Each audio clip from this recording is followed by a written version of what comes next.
Hello, I'm going to talk to you today about yew trees and yew tree care. Taxus Baccata are the two. Yew trees in pots here just behind me, and you can see their spiral. I'm attempting to topiarise them. I'm going to share with you 7 fascinating facts about yew trees, and these facts are really quite fascinating. I'm going to share with you some yew tree care tips and a hack which you can do which will really boost your yew tree. And I'm going to tell you 2 things which you must never do with a yew tree. Let's get the 7 fascinating facts out of the way first. Right, the first thing is yew trees, a very old English tree. If you live in England, you will recognise this. You see them in churchyards. But the fascinating thing about them is that they were used to make longbows. You know, the bows and arrows, branches from yew trees were used to make bows and arrows. That's the first fascinating fact. The second fascinating fact is the fact that they can live up to 3,000 years old. Isn't that incredible? 1,500 years old is not a rare thing. On average, 900 years old, but a very long-lived tree indeed. Now, the third and the fourth interesting facts are a little bit interlinked. The first thing is they're toxic, especially to pets, but also to humans. So if you're dealing with a yew tree, you should wear gloves. So toxicity is a problem with yew trees.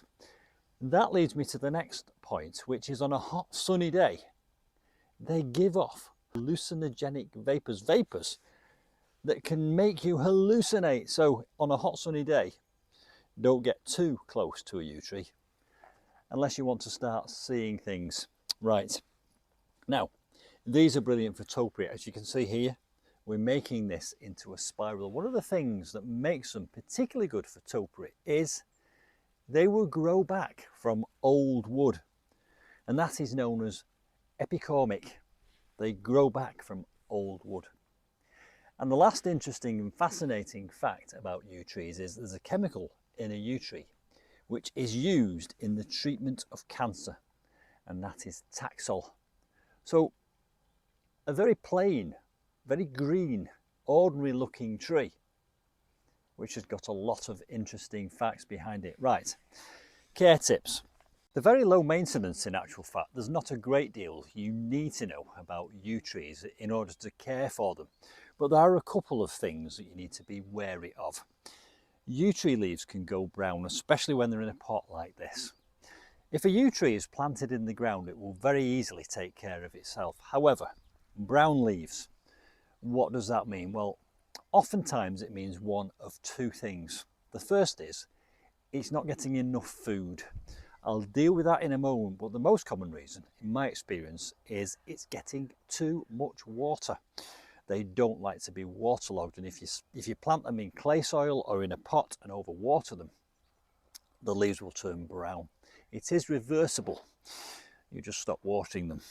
But if you got it in a pot like this, don't overwater it, and if you're on clay, add some grit to the potting medium, the planting medium, so that it opens up the soil and allows the water away.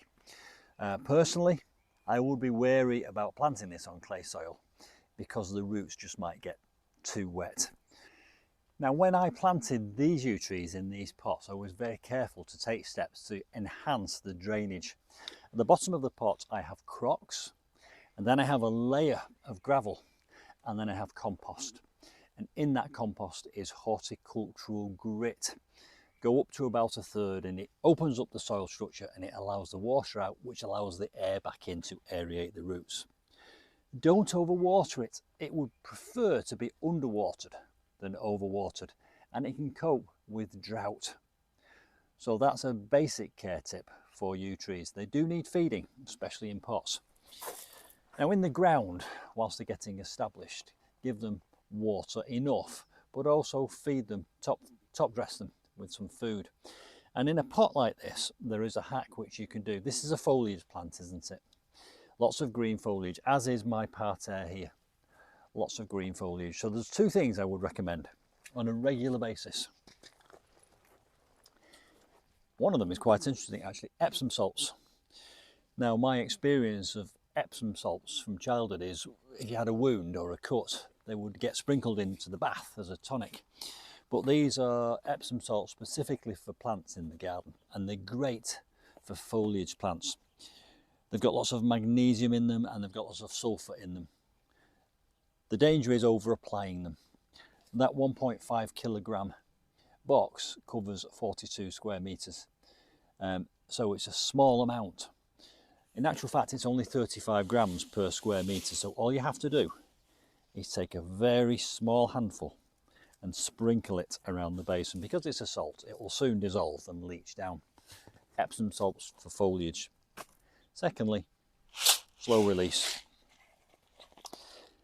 That plant is in a pot with a limited resource. The soil is a limited resource, and it will very soon take all the goodness out of the soil. So it does need a bit of a boost. So again, a handful every couple of months of slow release around the base, and you'll have to repot it every 2 or 3 years, and it will probably show you when it needs repotting because the leaves will start to look a little bit tired. Right, so there we go, everything I know about yew trees. Don't forget, you can buy these from my Amazon shop, and it's worth doing it on a regular basis just to keep your yew tree up to scratch and in tip-top condition. So I'll put the links to these in the description box below this video, and I'll see you soon for some more yew tree adventures. Bye for now.